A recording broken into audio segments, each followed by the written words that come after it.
चंद्रपुर महानगर पालिका में बड़ा राजनीतिक उलटफेर सामने आया है। सत्ता स्थापित करने के लिए भाजपा और चीर प्रतिद्वंदी शिवसेना उद्धव गुट ने हाथ मिला लिया है।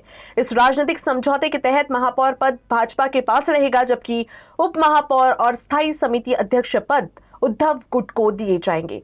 भाजपा विधायक किशोर जोरगेवार और उद्धव गुट के जिला अध्यक्ष संदीप गिरहे ने संयुक्त रूप से इस गठबंधन का ऐलान किया है।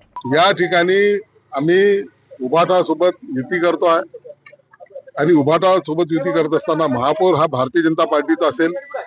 संगीता राजेंद्र खांडेकर या आमच्या ज्यांच्या नावाने काल आम्ही व्हीप काढला गटनेते शेखरजी शेट्टी यांनी, तो त्या महापौराचे उमेदवार असतील आणि बाकीचं जे स्टँडिंगचे वगैरे विषय आहे ते सगळे या ठिकाणी चर्चा करणार। आमच्या सोबत दोन पुन्हा जे हे आहेत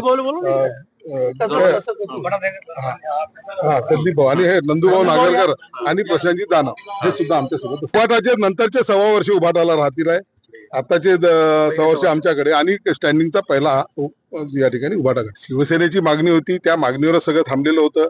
आमचा पक्ष त्याला नेते आमचे मान्य नव्हते आणि 24चा आमचा जो संख्याबळ असल्यानंतर आम्ही काही महापौर त्यांना देणं हे काही योग्य दिसत नव्हतं। आणि सुद्धा उभाटाचं सुद्धा हे म्हणा की चंद्रपूरच्या विकासाच्या दृष्टिकोनातून भारतीय जनता पार्टी त्या ठिकाणी विकास करू शकते हे अनेक नगरसेवकांना पटलं आणि त्या ह्याच्यातून ही आज चंद्रपूर महानगरपालिकेमध्ये आपण बघितलं असेल का आमची भूमिका होती का आम्हाला महापौर आमच्या पक्षाला मिळण्यात द्यावा। फक्त पहिले का अगोदर या विषय चर्चा सुरू होती आणि यामध्ये काँग्रेसनी वारंवार आम्ही चर्चा करून आता सुद्धा मी काँग्रेसच्या ऑफिसला विजू वडेट्टीवारांकडे गेलो होतो रिक्वेस्ट करायसाठी, का त्यांना आम्हाला 5 वर्षात कुठेही महापौर करायला तयार नव्हते।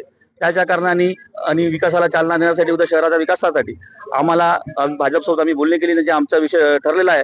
आदरणीय सुधीरभाऊ मुनगंटीवार आणि किशोरभाऊ जोरगेवार वारंवार आमच्या संपर्कात होते आणि त्यांच्या स्थानिक आमदार असू द्या आपले माजी मंत्री सुधीरभाऊ मुनगंटीवार यांच्याशी चर्चा करून आम्ही आता हा फॉर्म्युला ठरवला का पहिला 6 वर्ष भाजपचा महापौर, दुसरा 6 वर्ष शिवसेनेचा महापौर आणि त्याच्यात उपमहापौर हा 5 वर्ष आणि स्टँडिंग कमिटी पहिलं वर्ष आणि 4थं वर्ष शिवसेनेकडे, उपमहापौर सुद्धा शिवसेनेकडे, असा हा फॉर्म्युला सध्या ठरलेला आहे। राजकारणात एक पाऊल पुढे मागे करावं लागते, त्याच्यामुळे आम्ही एक पाऊल मागे आलो। उद्या कसं आहे नसल्यापेक्षा आज ना उद्या होणं हे गरजेचं होतं, त्याच्यामुळे आम्ही हा पाऊल घेतला।